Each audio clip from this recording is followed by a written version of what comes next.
Bem, nesta aula nós vamos estudar algumas aplicações das leis da hidrodinâmica.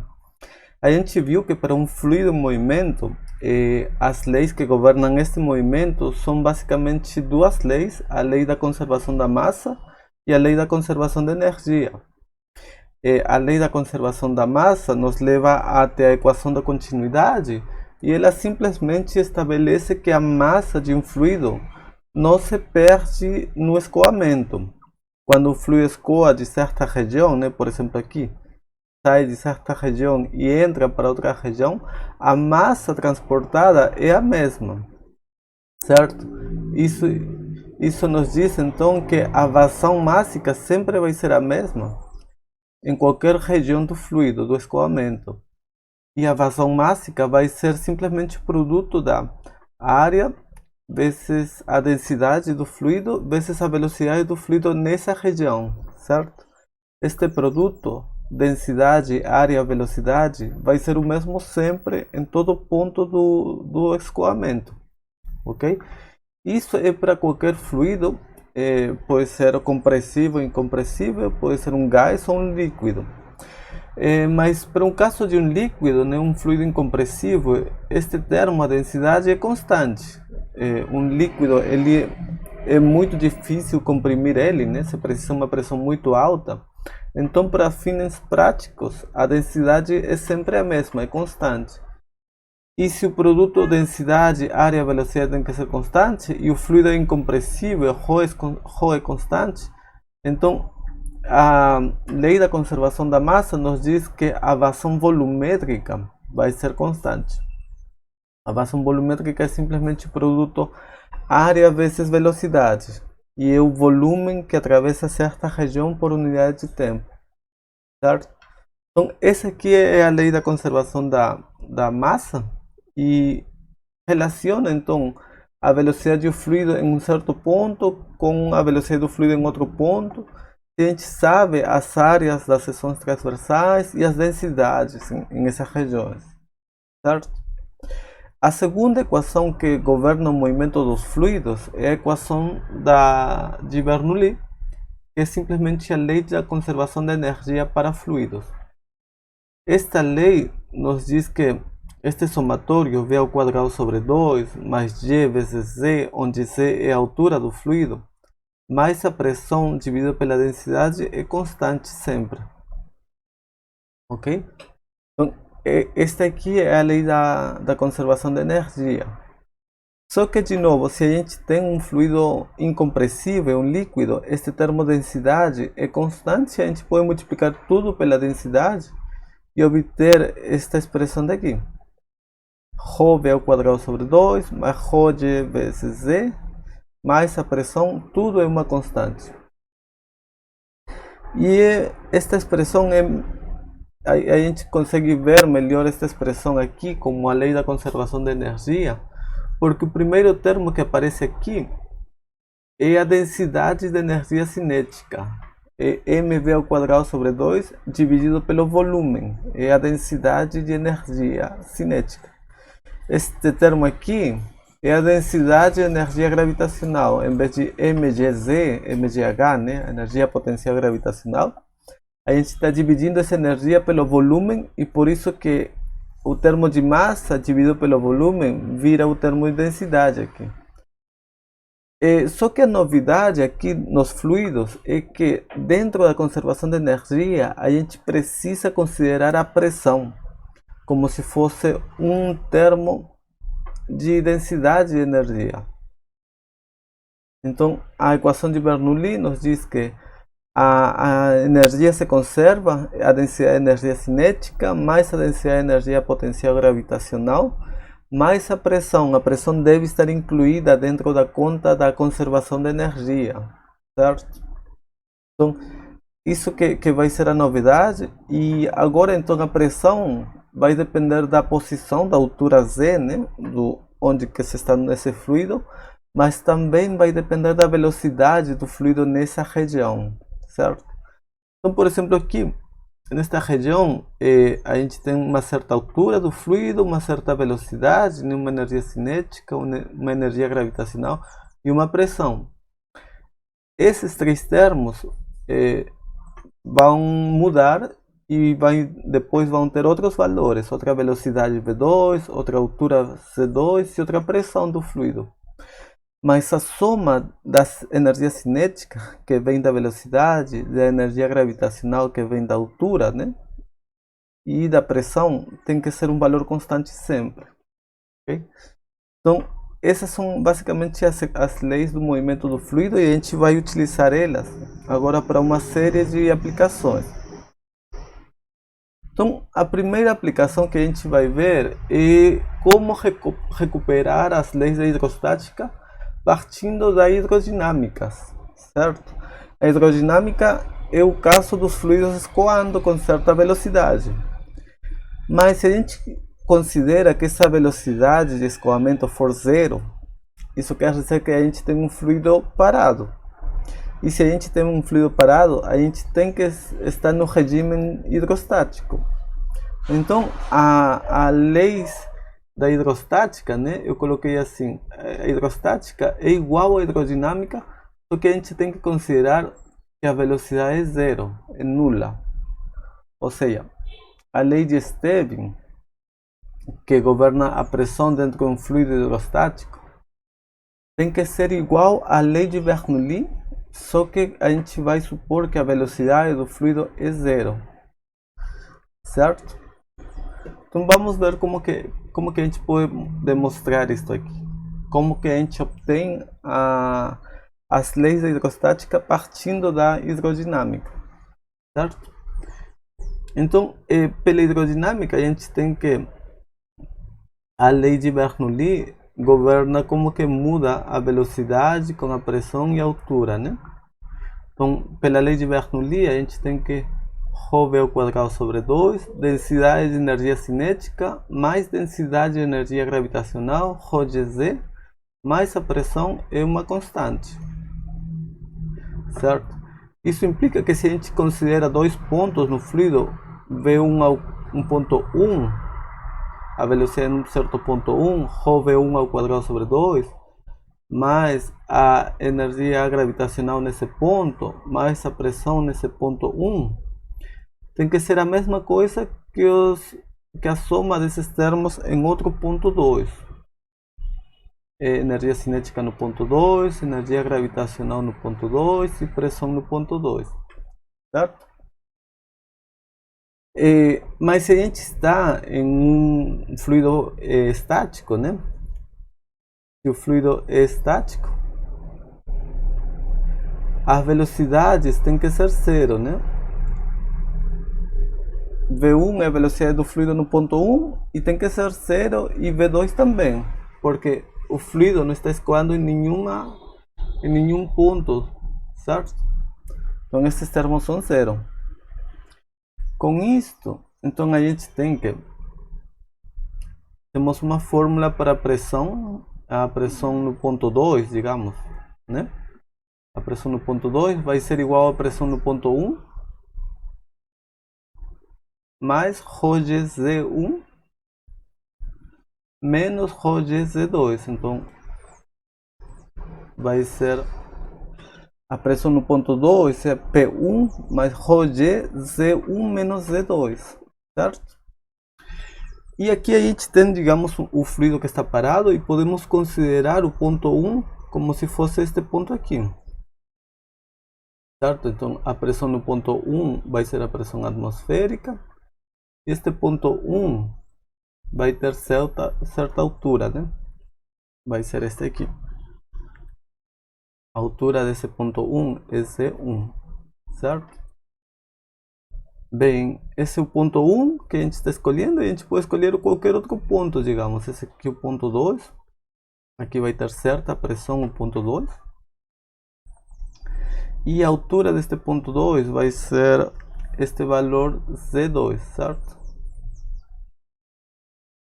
E a gente está vendo então que a pressão no ponto 2, aqui embaixo, tem que ser igual à pressão no ponto 1 mais ρgz1 menos C2. Só que essa diferença, C1 é toda a altura e C2 é a altura do 2. E a diferença entre C1 e C2 vai ser simplesmente esta distância que a gente pode chamar de H, né? Portanto, então a gente está vendo que a pressão no ponto 2 vai ser a pressão no ponto 1, que é a pressão atmosférica, né? Mais ρg H, onde H é esta distância, né? Ou seja, a gente está recuperando a lei de Stevin da pressão num fluido hidrostático. Certo? Para um fluido em equilíbrio hidrostático, a gente viu que a pressão aumenta conforme a gente se afunda no fluido. Isso porque para que a diferença de pressão compense o peso do fluido e consiga manter o equilíbrio, né, com a força gravitacional. Agora a gente está obtendo a mesma lei, né, a mesma equação, a lei de Stevin, mas partindo da hidrodinâmica.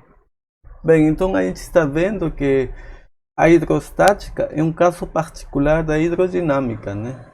Hidrostática e hidrodinâmica com velocidade zero, ok? E a gente está recuperando de outra maneira, né, a lei de Stevin das pressões num fluido em equilíbrio estático. Bem, agora nós vamos falar da fórmula de Torricelli. A fórmula de Torricelli tem a ver com a velocidade de saída, né, através de um certo orifício que se realiza na parede vertical de um tanque, de um reservatório. Certo? Então aqui nós temos um grande tanque aberto, né, com paredes verticais, tem uma altura H, o líquido aqui dentro, e aqui você tem um pequeno orifício que está aberto a uma distância H da superfície superior do líquido, certo? E se pede com estes dados encontrar a distância R, né, que é o alcance no qual o jato sai e encontra o piso aqui. Certo? Então se pede primeiro encontrar a distância R e se pede depois achar a distância D acima da base, na qual a gente tem que abrir outro orifício de tal maneira que ele alcance a mesma distância que o jato que saiu nesta distância. Então se pede também qual que é a distância D aqui, na qual a gente tem que abrir um segundo orifício de tal maneira que esse segundo jato tenha o mesmo alcance R que o primeiro, né? Certo? Bem, então essa aqui é a pergunta: quanto que é R e quanto que é D, né? Dado H minúsculo e H maiúsculo. Quando a gente observa este tanque aqui, a gente vê que essa região de embaixo, né, ela não acontece nada com ela. Na verdade, o que acontece é que o nível superior aqui vai diminuindo, né, vai baixando o nível e vai escoando o fluido por este orifício, né. As linhas de fluxo vão ter então este formato, né, saem da superfície de cima e entram dentro do orifício, né, certo? E aqui sai o fluido. Vamos dizer que este seja o ponto 2 e aqui o fluido está saindo com uma certa velocidade V2, né? E o nível da água também está descendo. Então este aqui, digamos que seja o ponto 1. E aqui a velocidade de escoamento seja V1. É a velocidade com que o fluido está se deslocando. Ok?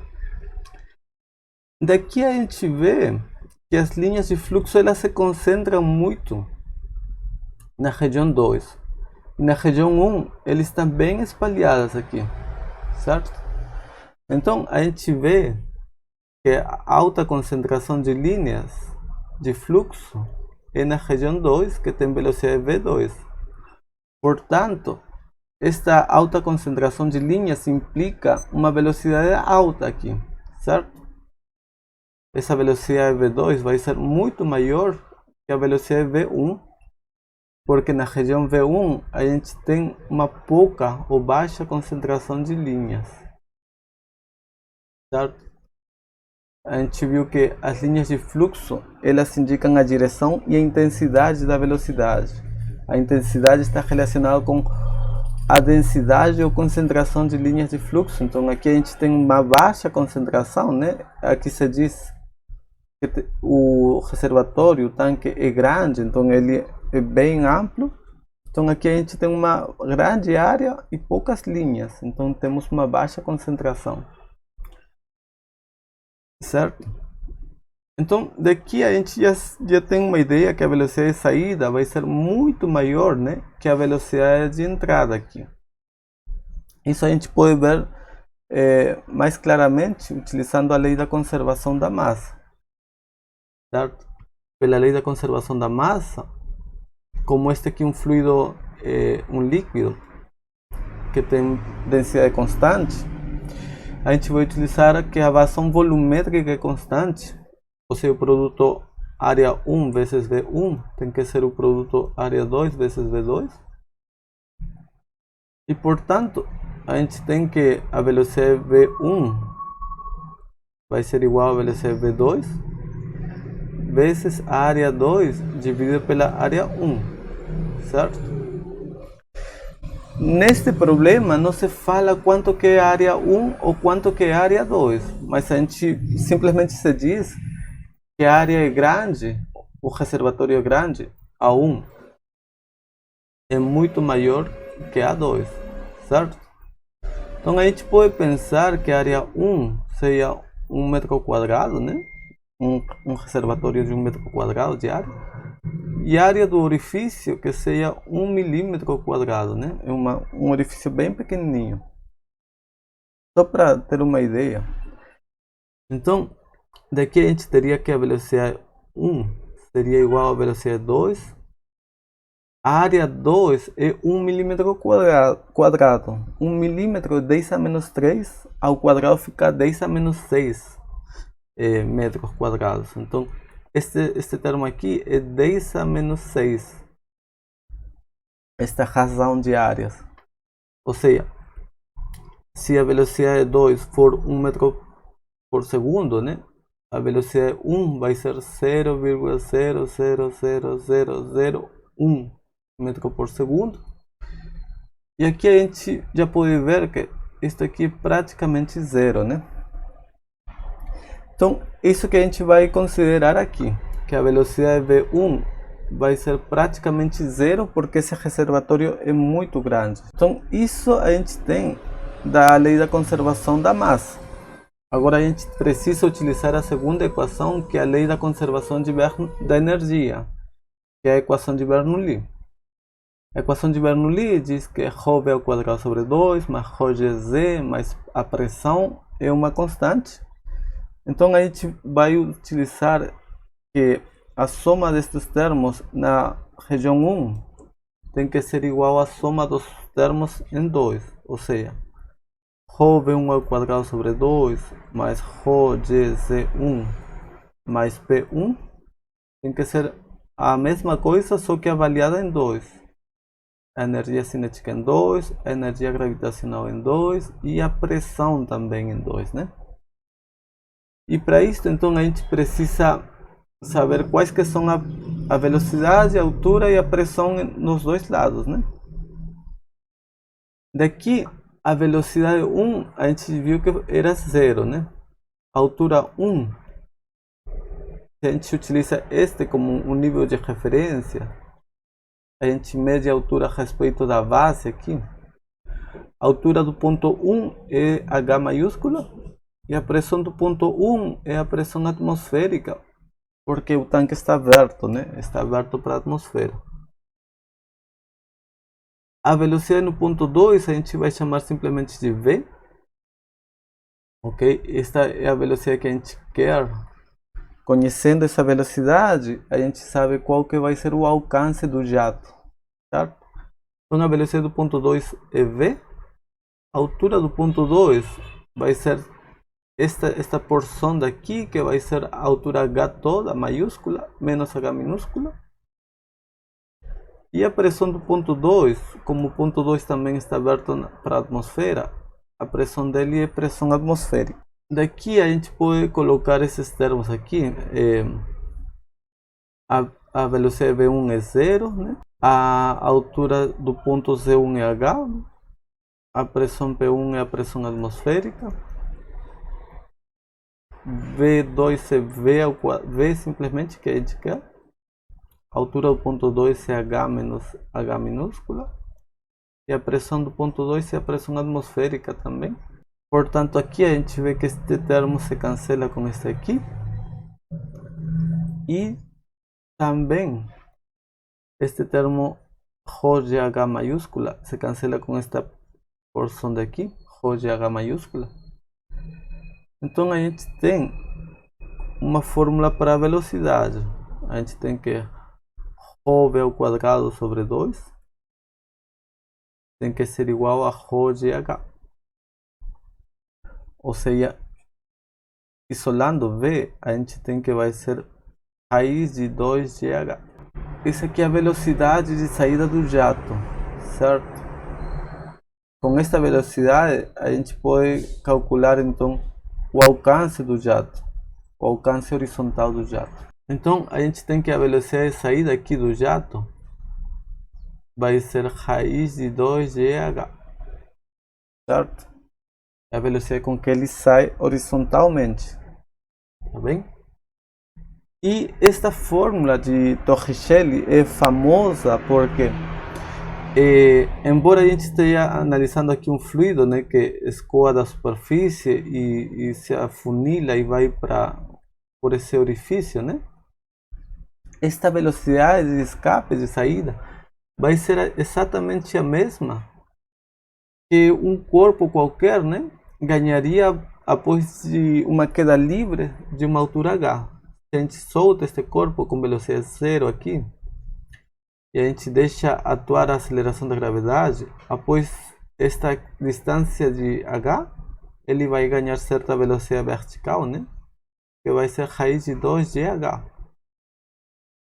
Ou seja, é exatamente o mesmo valor com que o jato está saindo aqui, ok? E é ocasionado pela queda livre e a conservação de energia também. Bem, então tendo esta velocidade, né, com que o jato sai, a gente pode calcular qual que é o alcance horizontal desse jato, certo? Esse jato sai por aqui com certa velocidade e ele vai realizar este percurso, né? Esta vai ser a velocidade de saída dele, é raiz de 2 de h.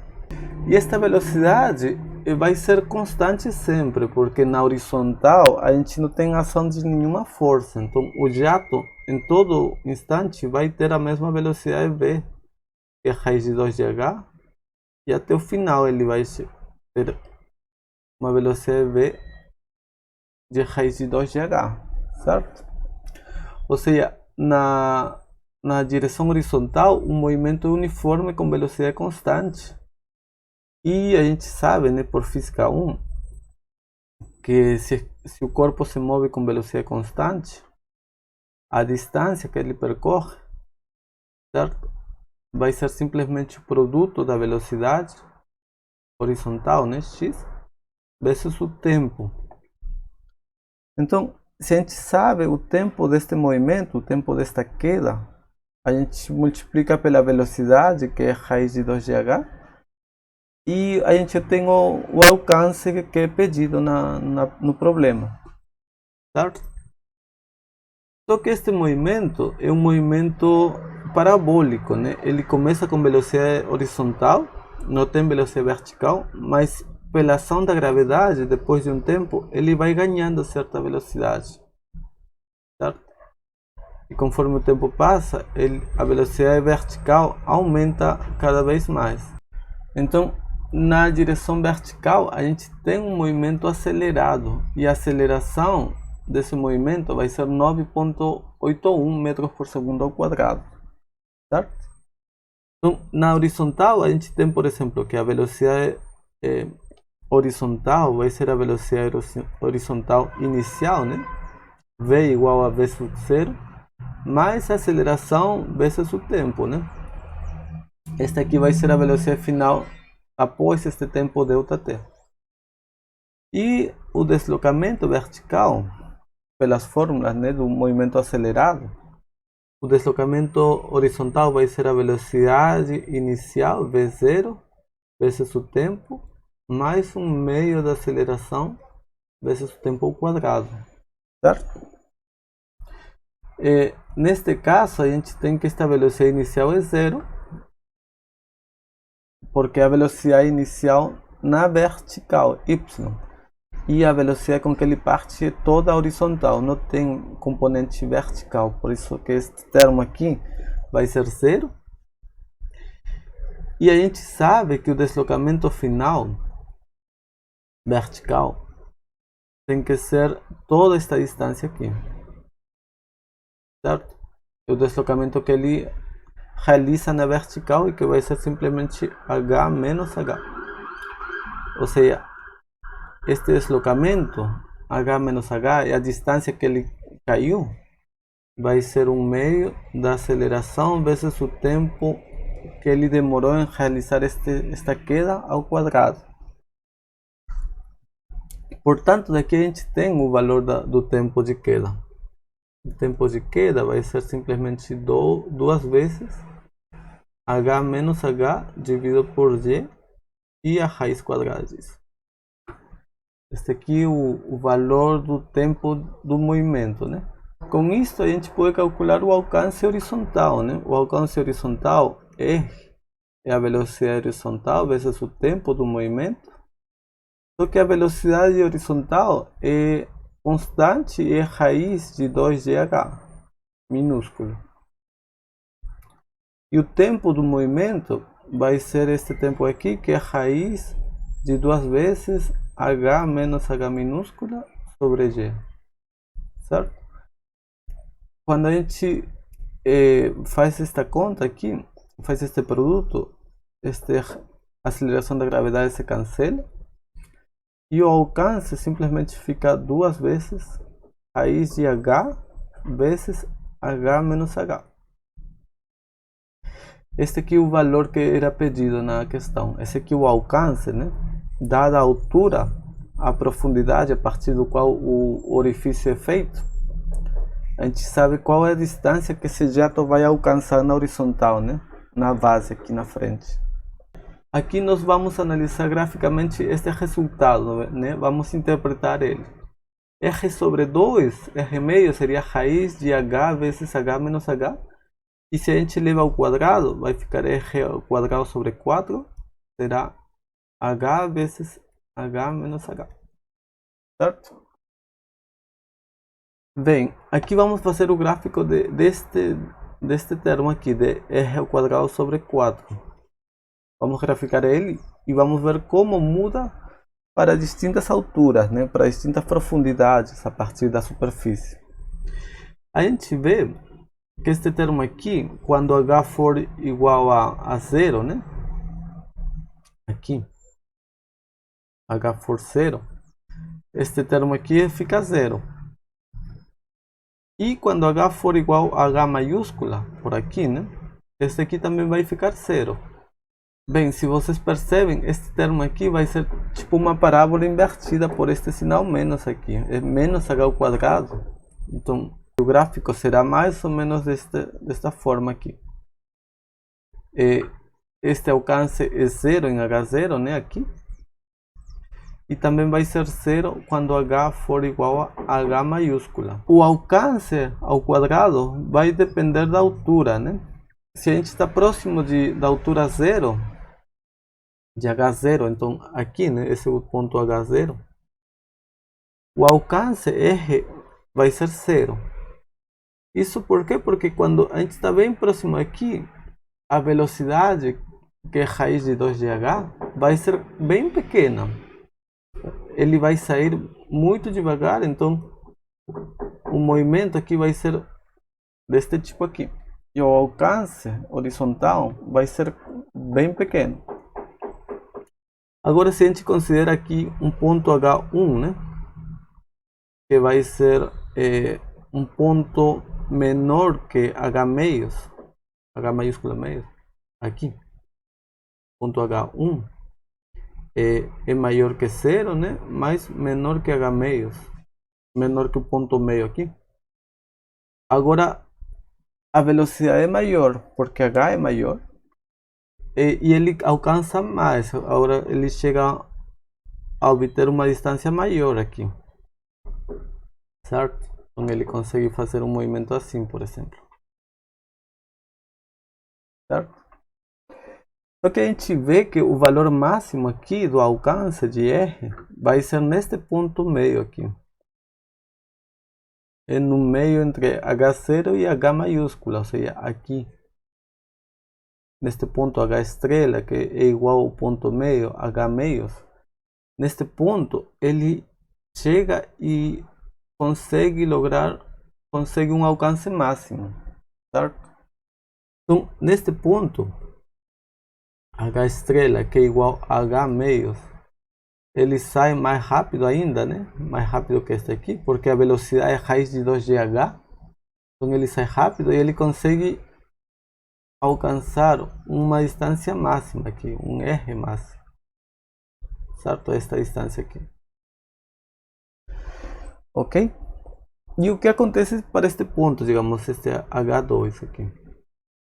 Este ponto H2 é maior que H meios, então vai estar mais embaixo que a metade aqui. H2 aqui é maior que H meios. E neste ponto ele sai muito mais rápido, né? A velocidade é muito maior. Então a gente poderia pensar que esse ponto H2 ele teria que ter um alcance maior ainda, porque ele sai mais rápido, né? Só que ele sai rápido mas ele tem pouco tempo para chegar na base, porque tem uma distância pequena aqui. Esta altura aqui é pequena. Então ele sai rápido, mas tem pouco tempo para se mover. Então ele chega e não consegue um alcance máximo. E por exemplo, o ponto H igual a H maiúscula, este aqui, né? Este ponto aqui, H igual a H maiúscula, o ponto no fundo, né? Quando a gente faz um furo aqui, ele sai muito rápido, né? Mas ele já sai e encontra a base, então ele tem um alcance quase zero também, né? Certo? Então é isso que está acontecendo aqui. A gente vê que o alcance depende da altura e o alcance máximo vai ser no ponto meio aqui. Quando H for H meios, a gente tem este alcance máximo. Mas além disso, a gente pode ver que existe outra propriedade, que é a simetria deste gráfico aqui. Este gráfico, se vocês percebem, ele é simétrico a respeito deste ponto máximo aqui. Isso quer dizer que a gente tem dois pontos aqui que nos dão o mesmo alcance R, né? Esta altura H1, esta altura H2, eles dão o mesmo alcance horizontal se eles são simétricos em torno deste ponto aqui, certo? Então H1 e H2 dão o mesmo alcance R se eles estão simétricos em torno do ponto meio. Isso quer dizer o quê? Isso quer dizer que a distância, esta distância é igual a esta distância, certo? Esta distância aqui é igual a esta distância aqui. Esses dois pontos estão simétricos a respeito do valor meio. E esses dois pontos, então, darão o mesmo alcance R, certo? Então, digamos, se H1 for H, a gente quer saber quanto que é o valor de H2, né? Essa aqui era a pergunta. A gente tem aqui uma distância H minúscula, que consegue certo alcance R. E a pergunta era, qual é o outro ponto que consegue o mesmo alcance, né?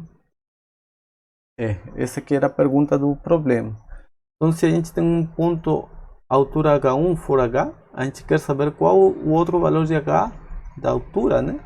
Onde um segundo orifício teria que ser feito para conseguir o mesmo alcance horizontal, certo? Então a gente está vendo que esta condição quer dizer que a distância entre H meios maiúscula e H1 tem que ser a mesma coisa que a distância entre H2 e H meios. Ou seja, H meios menos H1 tem que ser igual a H2 menos H meios, né? A gente tem então que a soma de H1 mais H2 tem que ser H total. certo? Então, se H1 for H, o ponto H2 vai ser H menos H. Isso aqui vai ficar mais claro aqui. Se este é o ponto H tem uma distância R, um alcance R, este outro ponto, para que tenha o mesmo alcance, esta outra distância tem que ser H menos H, certo? Isso que a gente está vendo deste resultado. Esses dois pontos vão ter o mesmo alcance. Isso quer dizer, então, que esta distância aqui, que era o que era pedido no problema, esta distância D, se esta distância é H menos H minúscula e toda esta distância é H, esta distância aqui será H. Ou seja, estes dois pontos estão simétricos, né, a respeito do ponto meio aqui, certo? O ponto meio ele tem um alcance máximo, né? Estes dois pontos são simétricos a respeito deste ponto meio, certo? Eles estão à mesma distância desse ponto meio e esses dois pontos que estão na mesma distância, esta distância é igual a esta distância, vão ter o mesmo alcance R, né? Esse alcance não vai ser máximo, vai ser menor que o valor máximo, mas o que importa é que eles tenham o mesmo alcance, certo? Então, essa aqui seria a resposta.